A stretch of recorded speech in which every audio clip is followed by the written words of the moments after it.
yaramuvuga butumwa nagomba mvuge ngo numukizwa ariko naco n'ikindi twagaruka ko mu nyuma kuko uvuze umukizwa urumva uvuze umukizwa abantu benshi barakunda kuvyihenda ko je none uvuze umukizwa abantu benshi bavuze yuko uvuze umukizwa ubuvuze baritiranya umuporoti n'umukizwa ariko siko bitegeza kugenda maja mu mato sigura twumve uriko urasoma nko muri Bibiliya uriko urasoma nko muri Bibiliya barakubwira umuntu akijije uwo ariwe Paulo niwe yavyandikiye abaromani inshuti zanje ni waba wemeza n'umunwa wawe ko Yezu ari umukama ukemera mu mushaha yuko Imana yamuzuye mu bapfuye uzokira kuko uwemera n'umushaha wiwe wose aca bintungane nawe ubiserura mu mvugo abashikiriye ubukiriro kukaba nkako ibitabu bivuga ngo ku munsi w'urubanza nta numwe mu bamwemera azoteterwa nta gitandukanya umuyahudi n'umugireki kikiriho bose basangiye umukama umwe we agabira abamwambaza bose handitswe kandi ngo umuntu wese yambaza izina ry'umukama azokira none koko gukizwa niki abantu benshi babonye umuntu agiye gusenga abantu benshi babonye umuntu bashobora kuvuga bati umuntu yarakijijwe cyangwa umuntu yakijijwe ariko twari dukeneye kwinjira indani ibwina tukamenya tuti gukizwa none niki Bibiliya ivuga iki gukizwa abashakashatsi batandukanye abakozi b'Imana canke abandi bavuga iki kubijanye no gukizwa muri kino kigabane muri kino kiganiro turaza kumva abatandukanye ico bagiye baravuga nk'akarorero uyu mwigeme yavuze cyane ndakunda kumviriza ibiganiro vyiwe cyane kubijanye no gukizwa aratubwira neza na neza ico gukizwa icarico nico cerekeye n'ingene umuntu yakijijwe abameze n'ingene tekezo kugenda sabantu rero b'abaporoti nkuko abantu benshi bakunda kuvyihendako s'abaporoti gusa uvuga ngo arakijijwe ariko umuntu wese ku rugero rwiwe ahasengera hose arashobora kuba ariho akijijwe umuti bigenda gute reka muvyumvire muvyo ingene yabivuze kandi birumvikana mpamvu icyo numvaga ari nka selfishness ari ukwikunda kw'Imana nakibonye mu rukundo rukomeye Imana nta na rimwe yigeze inezezwa no kubabaza umuntu aka kanya situation urimo ushobora kuba utayumva neza ariko nta bugome nta mugambi mubi w'Imana kuri wowe iyi si yahindutse indi yabaye corrupted nyuma yo kurya ku giti Imana yababujije isi yahinduye isura kandi ibi nta ruhari Imana yabigizemo no batarahemuka byari byiza babanaga n'inyamaswa kandi ntizibarye ariko nyuma ya kiriya giti bariyeho ibintu byarazambye burundu nubwo guhemuka kwari ukw'abantu Imana nta ruhare yabigizemo ntiyabatereranye yari ifite plan B ariyo ngiye kukubwiraho ukurikije uko inama y'umunsi itangiye ushobora kumva ibo waringa isa nk'ibishye but trust me ngiye kugutungura wowe iminota mike gusa anyway ndabizi ko ibyo ngiye kuvuga benshi muri mwe tutari bubyemeranyeho ariko it's okay wemerewe rwose nawe gutanga igitekerezo cyawe muri comment uko byumva I'm coming bamaze guhemuka bamaze gucumura ku Mana no kwiyangiriza Edeni itaribuze na kimwe Imana yari yarabaremeye Imana ntiyabaretse ahubwo yaravuze iti you know what abantu banjye sinabarekera muri ubu buzima bw'ubupfubyi bw'ubugumba bw'uburwayi bw'ubugome bw'uburozi bw'ubutinganyi ubuzima bw'icyaha bw'ubukene no reka tubarokore nguko uko Imana yaduhaye Yesu Kristo ngo aducungure yaduhaye agakiza niyo mpamvu Yesu avuga ati ninge nzira y'ukuri n'ubugingo nta ujya kwa data ntamujyanye yaje kudukura muri ubu bwato buri kurohama uko bwije nuko bukeye ni nk'inzihiye firefighters cyangwa se abashinzwe kuzimya inkongi y'umuriro baza biruka bakuramo abantu babasohora babarokora ngiki cyo Kristo yadukoreye ukizwa uvuka ubwa kabiri abarokotse. Bamwe muri twebwe twatewe ubwoba cyane na corona, abandi turacyababajwe bikomeye n'umutingito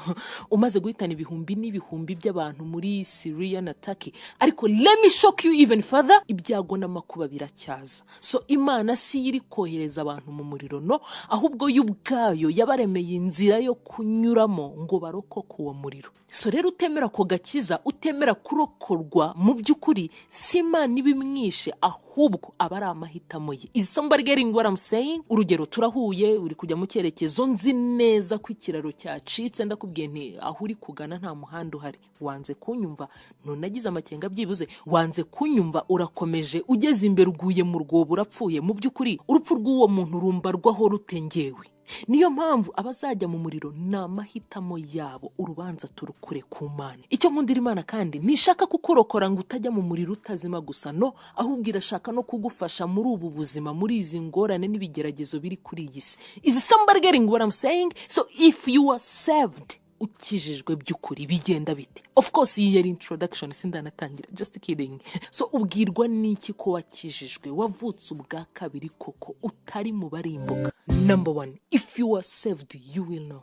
Nuba warakijijwe by'ukuri uzabimenya. Let me ask you if you are here under the sound of my voice, mwebwe muri kunyumva aka kanya, reka mbabaza ikibazo kimwe kandi cyoroshye ariko gishobora gukomerera bamwe muri mwe. Aka kanya upfuye, of course ntabwo ugiye gupfa, no, ni ikibazo gusa nshaka kukwibariza. Ninde muri mwe uzi neza 100% ko apfuye yajya mu ijuru? I'm serious. Gukizwa ntibivuze kwera nk'abamarayika, ntibivuze ko we utakora amakosa, utakora icyaha, ariko somebody can't know that for you. Mbisubiremo, gukizwa ntibivuze ko utacikwa ngo ubeshye, utagwa mu cyaha, utagira ubusambanyi, utagira umujinya ngo utuke umuntu. Birashoboka cyane rwose, ibi ngibi na Dawidi byamubayeho. Kubasoma Bible, nawe yaguye mu cyaha cy'ubusambanyi. Abakristo bagwa buri munsi, ariko aho batandukaniye n'abapagani nuko nabo bihana buri munsi. Kugwa mu ikosa ntibikwambura agakiza, no, ukijijwe urabimenya, nta wabikumenyera. Uti none se Clarette, nabibwirwa n'iki ko nzajya mu ijuru? Ikibazo cyiza cyane. Soma Abaroma 8:16. Hari itandukaniro hagati yo kuvukira mu muryango ukijijwe,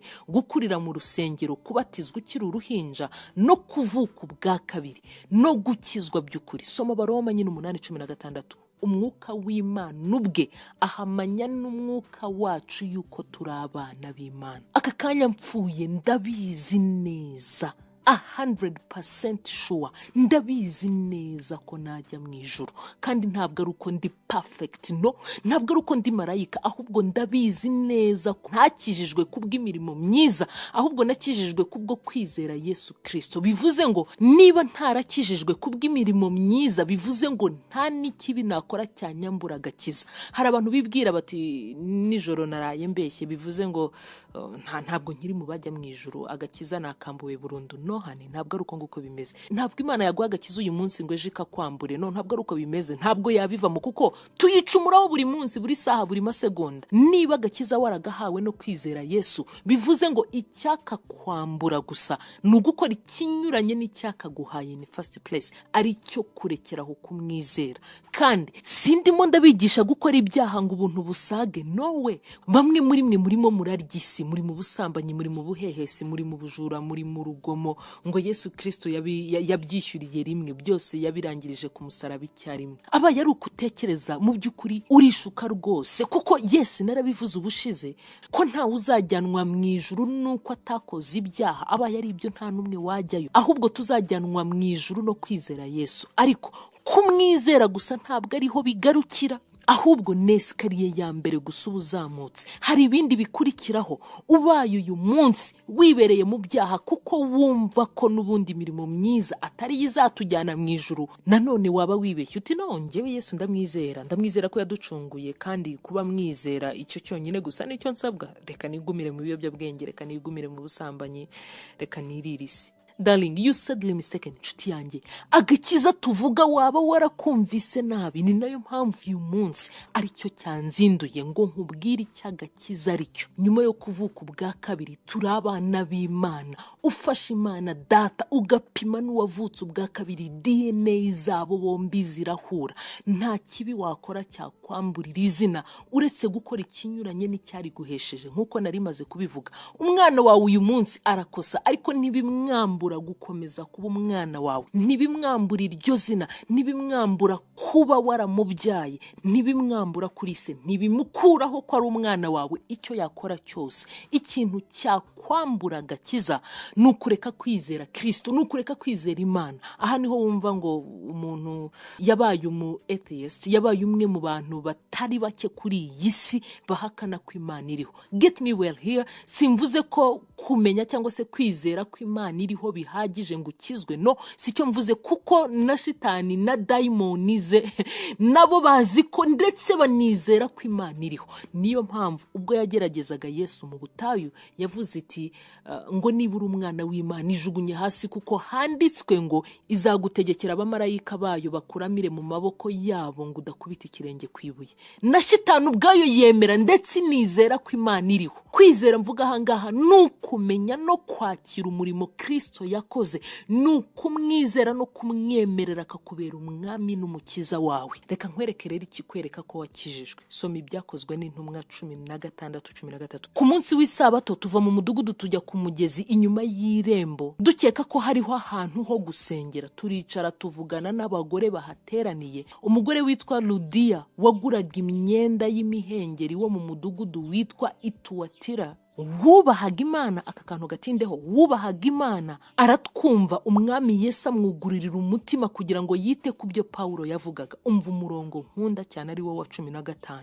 Amaze kubatizwanya nabo mu rugo rwe, aratwinginga ati nimuba mubonye ko nizeye umwami Yesu by'ukuri, nimuzi wanjye mucumbikeyo. Iyo umuntu yakijijwe arabimenya guys. Ni nkuko uyu munsi uzi itariki yawe y'amavuko. Niyo ukijijwe umenya n'igihe wakirijwe, kuko ubuzima burahinduka, for sure burahinduka. Don't worry, humura ndaza kubigeraho. Uyu mugore yubahaga Imana ariko ntiyarakijijwe. Kwitwa nsenga Imana ntibingira umukristo, no way, no raro. Idini usengeramo si ryo ritanga agakiza. Yesu we ni ukiza. Bivuze ngo ushobora kuba umunyedini runaka ariko n'ubundi ukarimbuka. In fact, abanyamadini benshi nabo bazarimbuka. Tuzakizwa n'ibyo twizera, notaho dusengera. Iyo ukijijwe ubwawe urabimenya ngo urakijijwe, ujya gusenga buri cyumweru, ariko uracyari gushaka inzaratsi zo guha umugabo wawe ngo azi nuko abandi bagore. Really? Are you okay? Are you okay aro?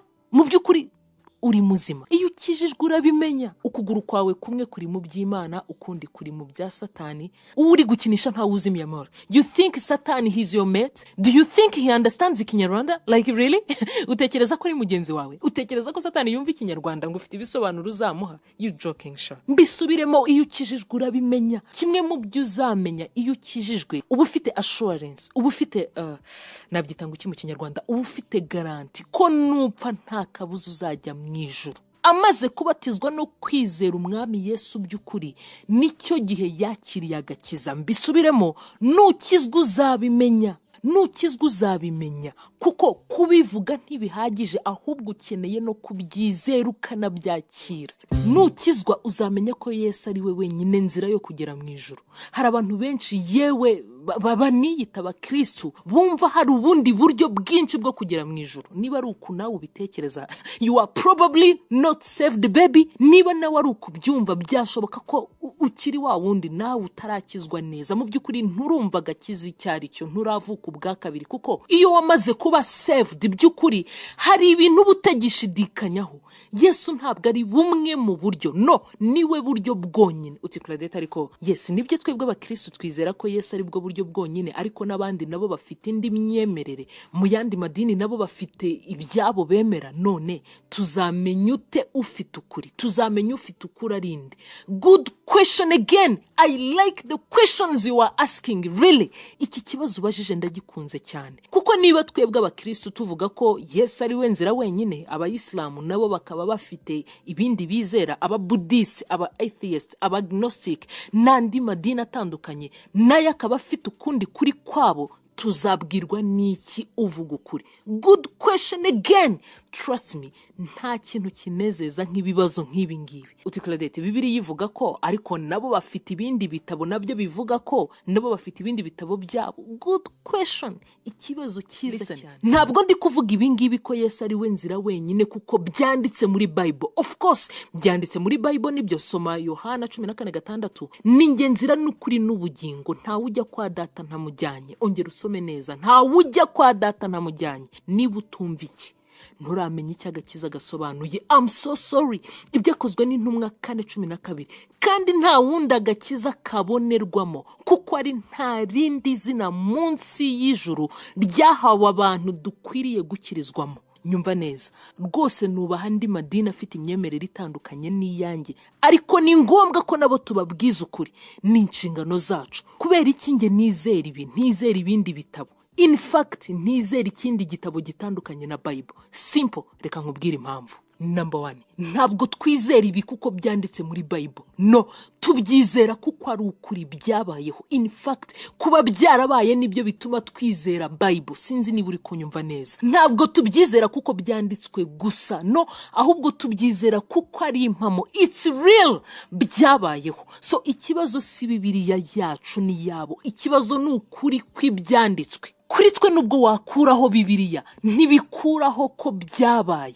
Kandi iki ni ikintu utabeshya, ni ikintu nabo batakwigana. Icyambere, ninde muntu wundi wavutse supernaturally, wavutse hatabayeho guhura kw'intanga z'umugabo n'umugore uretse Yesu wenyine? Nihe mu mateka isugi yigeze isama? Nobody can claim that nonsense. Va kuri ibyo ngo nihanaguje isume ya runaka cyangwa se yatewe intanga. No, ibyo birakorwa ahantu hose kwisi. Aka kanya ushaka gusama rwose wasama, genda ugura intanga muri laboratoire bazigutere rwose, uratwita urasama. No, icyo mvuga hangaha ni ugusama, nta guhura kw'intanga y'umugabo n'iy'umugore bibayeho. Nobody can claim that nonsense. Kurwange ruhande sindumva umuntu watinyuka kuvuga ihomvu nk'iryo, uretse gushaka gutwika gusa no kwamamara by'iki gihe. Nta hantu byigeze biba mu mateka. Hari abantu benshi biyitiriye Yesu, uyu munsi bari. Listen, ibi mvuga ni ibintu by'ukuri byabayeho, hari ababibonye n'amaso. Utese wundi Claudette, wowe ubwirwa n'iki ko Mariya yari isugi? Ko ashobora no kuba yarabikoza akabihisha? I agree totally. Ndabyemera nanjye. Ndabyemera 100%. Reka icyo tukireke tujye ku cya kabiri. Jesus was written about thousands years before. Yesu yavuzweho, yanditsweho, yahanuweho ko azaza, yewe n'uburyo azapfamo imyaka ibihumbi n'ibihumbi mbere y'uko aza. Go and check another religion. They can never try that. Genda usura andi madini abandi bafite imyemerere itandukanye n'iyo ngiyo, ntibashobora gutusha icyo kintu. Nta wundi mu mateka wahanuweho uko azaza, uburyo azavuka n'uburyo azapfa imyaka ibihumbi n'ibihumbi mbere y'uko biba. Mbwira irindi dini rifite umuntu nk'uyu. Ni ikintu kandi utakinisha kubeshya. Iki ntigishobora kuba fact. Iki ntabwo cyaba igihuha. Ni gute watinyuka guhanura ikintu imyaka ibihumbi n'ibihumbi mbere y'uko kiba ukanacyandika? Aba yari ikinyoma. Uko Yesu yaje, uko azapfa n'uko yazutse byahanuwe imyaka n'imyaniko mbere y'uko biba. Kandi naje, he is the only man that claimed he lived here without sin. Yesu niwe mugabo wenyine rukumbi kuri iyi si wavuze ko yayibayeho yera, nta cyaha na kimwe. Ibi sindabyumva nundi, nta n'igitabo ndasoma ku wundi utariwe wabaye kuri iyi si yiyemerera ko we nta cyaha yakoze. Let even imagine people brag. Hari abantu biyemera bazi kwirarira kabisa, ariko no muri abo birarira nta numwe watinyutse kwirarira ku kintu nk'icyo uretse Yesu wenyine. Kandi imyaka 30 yamaze kuri iyi si, nta numwe wamuhinyuje ngo azavuga ati Jesus ndakuzi nakugurije amafaranga uranyambura. Yesu kweli urabyibagiwe turyamana muri cya gihuru cyari hafi ya kiliziya? Nobody, nta numwe wigeze amuhinyuza. Soma Abaheburayo 4:15. Let's leave that also in case that doesn't impress you yet. Okay, nturemera nturava kwizima. Cool, reka dukomeze. Cya gatatu mu bikwereka koko uri saved, wakijijwe. If you are saved, you will repent from dead works. Iyo umuntu akijijwe ava mu byaha guys, arahinduka rwose. Niba warakijijwe ariko ukaba ukiri muri za ngeso zawe za kera, uracyari wa wundi, my friend, now I doubt about your salvation. I'm telling you, gukizwa kwawe ndagushidikanyaho. Nyuma yo gukizwa, man, nasibye amafoto menshi kuri Instagram nabonaga adahura n'uwo niyitaga ko ndiwe.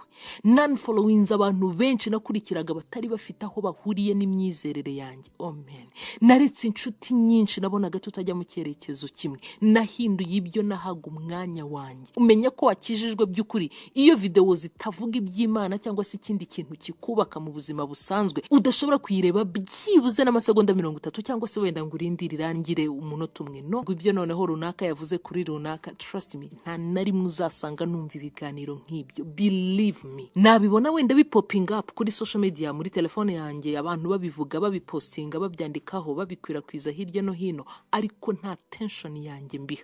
Maze gukizwa by'ukuri, abahungu bakururaga tension yanjye, uyu munsi I can't even look in their direction at all. I'm telling you, nubwo yaba ukoze muri zahabu, nkururwa no kumva ko ukijijwe kuruta amafaranga ari kuri bank account yawe. Uyu munsi ntinya umuntu udakijijwe kuruta uko ntinya umujura. I'm telling you. Niba abantu bakuzengurutse mu buzima bwawe badashobora kubona ko hari icyahindutse kuri wowe, my dear, uracyari kuri. Umuntu wakijijwe aba ameze nk'umugore utwite, ni ikintu udashobora guhisha. Iyo umuntu akijijwe bimutera kumva zinutswe icyaha. Hell is real guys.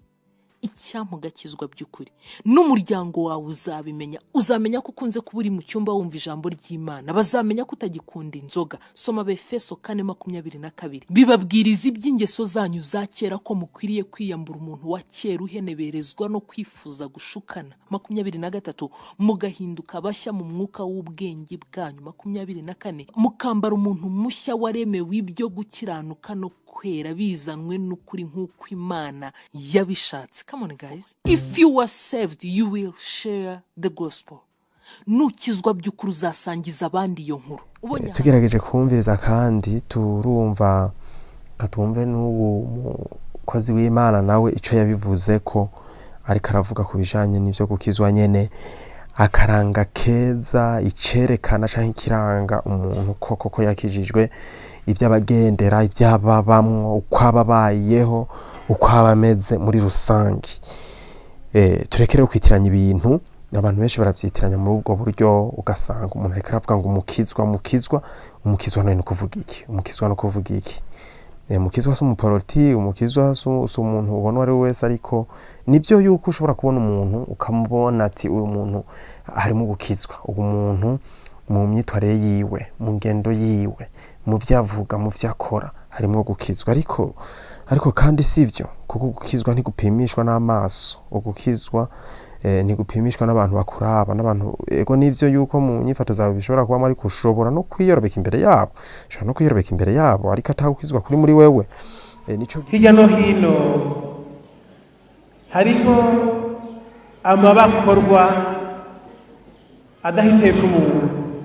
Murabe ingwano zibica bigacika. Yesu yaje kutubohora ibyo byose, muga ntitwumva, nitumwakira. Yesu umwami w'amahoro, umenga biratunanira kumwakira, biratunanira kumusanganira, kugira ngo dushobore gusa nawe, tugire urukundo nkawe, dukize nkawe, biratunanira. Nico gituma umuntu wese yoraba nkuko twavyumvise muri zino nkuru zitandukanye, ibiganiro bitandukanye twagiye turacisha kugira ngo bidufashe gutahura no gutegera vy'ukuri icari cyo gukizwa, kugira ngo umuntu wese ashobore gutahura, hanyuma nawe bimufashe kugira umutima ugororotse, kugira umutima ukijijwe gutyo nkuko twavyumvise, kugira ngo umuntu wese yame yiteguriye kubana neza n'abandi, kuba kandi yemera yizera Yesu Kristo nk'umukiza wiwe, nk'umukiza w'ubugingo bwiwe, kandi kwama atunganye neza kugira ngo niyo umuntu yotaha aba afise umutima witeguye, gutyo nk'uko twemerewe kubana n'Imana aze abane n'iyo Mana. Ego nivyo rero muri rusangi gukizwa ntitwoza tuvyitiranya n'ibindi, ntitwoza tuvyitirana naho umuntu asengera, ntitwoza tuvyitiranya nabo tubona n'ingene tubabona, ariko mu by'ukuri turakwiye kumenya ivyo ari byo twisunze ijambo ry'Imana ico bivuga nico bisigura. Rero abantu benshi babona bajya abantu bagenda gusenga mu masengero y'abaporoti aca kugira ngo arakijijwe, ariko nawe uravyumva ko atari ivyo. Umuntu wese yemera Yezu Kristo hanyuma agakora n'ivy'Imana ishaka, uwo muntu akijijwe. None umuntu n'umuporoti gusa, none gute baca bafata ngo abakizwa ngo n'abaporoti, ngo bavuza abaporoti bakabashanya n'abakizwa? Par contre ugiye kuraba amashengero menshi, uraza amashengero abarimwe abantu bakijijwe n'abantu badakijijwe. Nibyo abarundi barayamaze ngo nta mwonga ngo buri sato uretse idahizwe.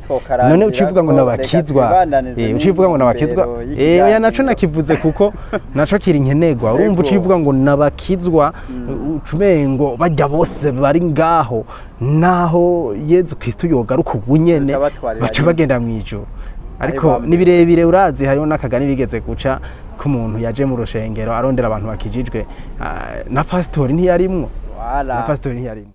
Ego nuko nkabasozereye kino kiganiro, ndabipfuriza umwaka mushasha dutanguye kugira ngo mwese ubabere mwiza, umwaka wo gutera imbere, umwaka wo gukizwa neza ku batarakizwa, umwaka wo kumenyesha Imana mu bantu, umwaka wo kubana neza n'abandi, umwaka wo gutera imbere muri byose na hose, na cane cane mu kwiteza imbere mu bikorwa vy'umubiri, mu bikorwa vy'umutima, mu bikorwa vy'Imana.